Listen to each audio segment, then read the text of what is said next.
स्वागत है आप सभी का मेरे चैनल पर। तो आपने अगर मेरा पिछला ब्लॉग देखा होगा तो पता चल गया होगा कि मैंने भातृ द्वितीया मतलब भैया दूज के बाद कहीं निकल गए थे कुछ दिन अपने फैमिली के साथ टाइम बिताने के लिए।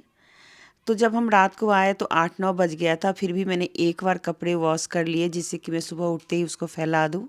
तो वो काम सबसे पहले किया और चाय भी नहीं बनाई है। कुछ मैंने टी बैग्स और जो पैकेट वाले पाउच वाले होते हैं ना, चीनी और दूध, वो लेके आ गई थी। तो वही मैं यहाँ पे गर्म पानी में घोल के और उसे बना कर के पी रही हूँ, क्योंकि इसमें भी टाइम जाएगा। चाय बनाने का भी मेरे पास टाइम नहीं है। मैं थोड़ा सा पढ़ रही हूँ कि ये क्या है, क्योंकि कई बार टी बैग में ना कई तरह के टी बैग होते हैं। मतलब ग्रीन टी भी होता है, कॉफ़ी भी होता है, नॉर्मल चाय होती है, एक मसाले वाली चाय होती है। तो मैं जो लेके आई थी वो मसाले वाली चाय थी, पर मुझे वो दिख नहीं रहा था। बस सारी चीज़ें डाल के गर्म पानी डाल दिया और इसका अब एंजॉय करूँगी 5-7 मिनट बैठ के, और सोचूंगी कि दिन भर अब मुझे क्या करना है। तो मैं छोटा छोटा ही ब्लॉग शूट कर रही हूँ। अगर आप लोगों को अच्छा लगे तो इसे लाइक और शेयर कीजिएगा, लाइक और कमेंट कीजिएगा। शेयर नहीं भी करेंगे तो चलेगा। उसके बाद मैं बाहर थोड़ी देर खड़ी हुई, देखिए कितने सारे कपड़े हैं, मैंने फैला दिए, पूरी बालकनी भर चुकी है। अब जो कपड़े बचे हैं वो बाद में धोऊंगी। तब तक नाश्ता बनाने के लिए चल रही हूँ। तो मैंने जेप्टो से कुछ सामान मंगवा लिया था ऑनलाइन, क्योंकि ये ज़्यादा सुविधाजनक है। खुद जाती लेके आती तो टाइम लग जाता। तो पीछे आप देख सकते हैं कि मेरे कपड़े और भी पड़े हुए हैं। तो आज मैंने थोड़े से फ्रूट्स मंगवाए, साथ में अंडे और सब्जी 1-2 मंगवाई, जिससे कि मैं दिन भर में क्या-क्या बनाऊँगी वो देखती हूँ। तो बच्चे अंडे वगैरह खाते हैं तो उनके लिए मैं उबलने के लिए डाल दूँगी। यहाँ पर टेबल का हाल देखिए क्या हो रहा है, पूरा फैला हुआ है। जैसे हम छोड़ के गए थे वैसे ही सारी चीज़ें पड़ी हैं। तो पहले इसको क्लीन करते हैं। ये हो चुका है क्लीन, मैंने कर दिया। और उसके बाद मैंने फ्रेश यहाँ पे टेबल क्लॉथ डाल दिया है। और उसके बाद इसके ऊपर मैं जो भी चीज़ें अब बनाऊँगी वो सबको यहाँ पे रख दूँगी, जिससे कि बच्चे आसानी से खा पाएँ। क्योंकि बच्चों का क्या है ना कि वो खुद से तो मतलब खाना नहीं चाहते, फ्रूट्स वगैरह काट के रख देते हैं तो फिर खा लेते हैं। तो यहाँ पर मैंने कुछ फ्रूट्स काट दिए, और जो टेबल के ऊपर रखी रहती है हमेशा चीज़ें, जो उनका जगह होता है, वो सारी चीज़ें मैंने सेट कर दी। ये करने में भी बहुत टाइम जाता है। टिश्यू पेपर का समझ में नहीं आ रहा था कि कहाँ रखूँ। यहाँ पर 2 ही, यहाँ पर मैट है जो हम खाने के लिए रखते हैं, 2 पता नहीं मैंने कहाँ रख दिए। तो अभी फ़िलहाल 2 ही मैंने रखे हैं। और बीच में मैंने टेबल क्लॉथ मतलब टेबल पे ना एक रनर बिछाती हूँ, जो थोड़ा-सा पता नहीं कौन-सा मटेरियल है उसके लिए। तो बस ये हमारे डाइनिंग टेबल का थोड़ा-सा डेकोरेशन, डेकोरेशन तो नहीं मतलब उसका काम था वो कर लिया। यहाँ मैं आज चटनी बना रही हूँ, धनिया पत्ता, मूँगफली, साथ में ल टमाटर वगैरह का, और साथ में बना रही हूँ पोहा, और थोड़ा-सा इडली भी बनाऊँगी।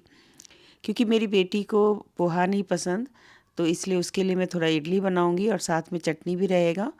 तो इसके अंदर मैंने टमाटर, मूँगफली, हरी धनिया, हरी मिर्च, जीरा और नमक डाला है।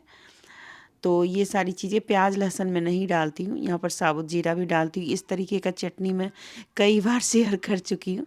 यहाँ पर सूजी को दही के अंदर डाल दिया था, तो मैं इडली बनाने वाली हूँ, और पोहा भी देख सकते हैं यहाँ पे बना रही हूँ। तो ये तो नाश्ता है हमारा, और भी बहुत सारी तैयारियाँ करनी है। अगर आप लोग मेरे ब्लॉग पे बने रहेंगे तो मैं धीरे-धीरे करके आपको दिखाती रहूँगी कि मैं क्या-क्या कर रही हूँ।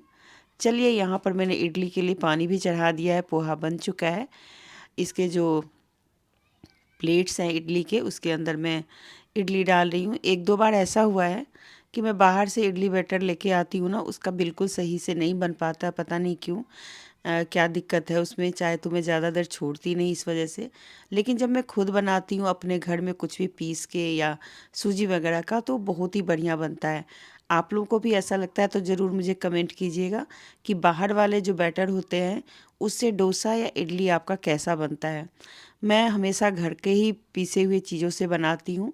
दाल चावल जब भी बनाना होता है तो भिगो देती हूँ, या फिर सूजी का यदि झटपट बनाना है तो वो बना लेती हूँ। तो आज सूजी का ही बन रहा है, इडली बनाना है मुझे।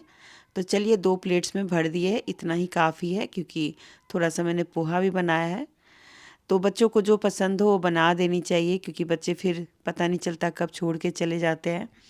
यहाँ पर चटनी भी बन गई है, पर चटनी में मैंने थोड़ा-सा पानी ज़्यादा डाल दिया। कोई नहीं, इडली के साथ अच्छे लगेंगे। दिवाली का जो डेकोरेशन हुआ था वो मैंने अभी तक हटाया नहीं था, तो अब इन सारी चीज़ों को पहले हटाऊँगी, घर को क्लीन करूँगी। सारी चीज़ें तो शेयर नहीं कर पाऊँगी, पर ये थोड़ा बहुत जो भी हो पाएगा वो मैं शेयर कर देती हूँ।